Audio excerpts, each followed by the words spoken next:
Salut fidèles abonnés, merci de recevoir mes salutations agro-éco-responsable.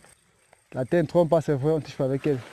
Ravi une fois de plus de vous servir dans cette énième vidéo chez Agripreneur où nous allons parler de la chute des fruits dans une exploitation. Peut-être vous êtes nombreux à avoir vécu cela, à avoir subi cela. Ici, nous allons rendre compte que nous sommes dans un verger de mangue. En fait, c'est un verger mixte. Il y a énormément d'arbres fruitiers. On a les manguiers, les safoutiers, les avocatiers, corossolés et bien d'autres. Mais là, en fait, vous allez rendre compte que nous sommes au pied d'un manguier. Et il y a comme ça beaucoup de manguiers au champ. Mais il y a de cela quelques semaines, le promoteur avec énormément de mangues sur ces manguiers. Mais il est surpris de se rendre compte que quelques jours après, quelques semaines après, tous les manguiers sont vides. Ça a chuté, c'est tombé. Il ne comprend pas ce qui s'est passé.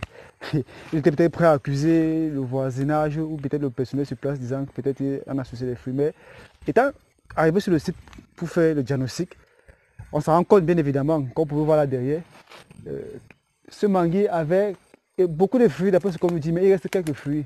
Mais ce qu'on s'en rend compte après, c'est que la cause de cette chute de fruits, la cause principale, en fait, c'est dû aux mouches de fruits.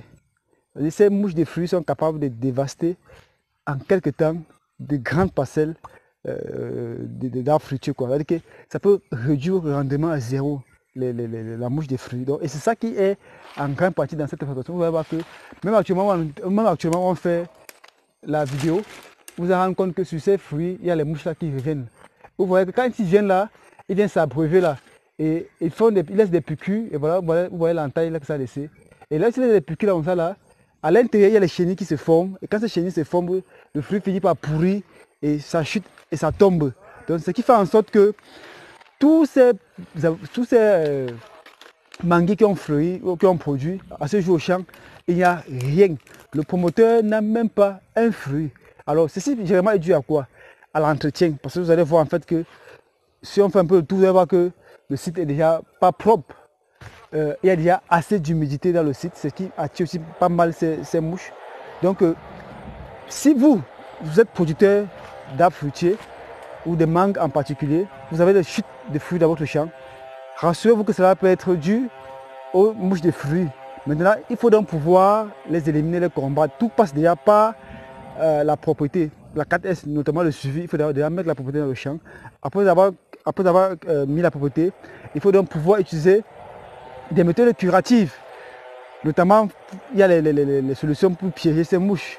Il y a aussi des luttes biologiques pour pouvoir les combattre. C'est-à-dire que quand votre plant entre déjà en floraison ou les fruits se forment déjà, vous devez régulièrement les traiter pour protéger comme ça les fruits de ces mouches afin qu'ils ne puissent pas les piquer, que ces fruits puissent tomber. Car sinon au terme, vous allez vous rendre compte que vous êtes énormément perdant. Comme ce promoteur qui lui à ce jour était fier de ces fruits qu'il avait en champ, mais aujourd'hui il accusait le voisinage de sorcellerie et autres. Non, ce n'est pas la sorcellerie, c'est tout simplement les mouches des fruits qui sont à l'origine de ceci. Donc si vous êtes victime de cela, prenez des précautions comme nous avons dit.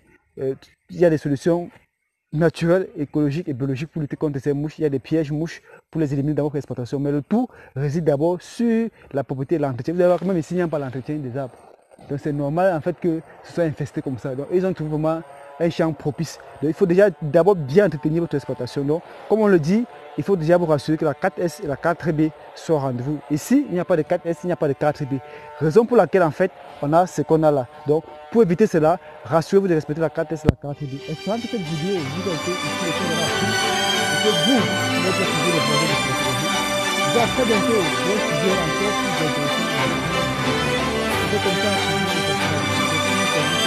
avec beaucoup de plaisir et beaucoup de bonheur. Vive l'agriculture africaine, vive l'agrofucanisme. Bye bye.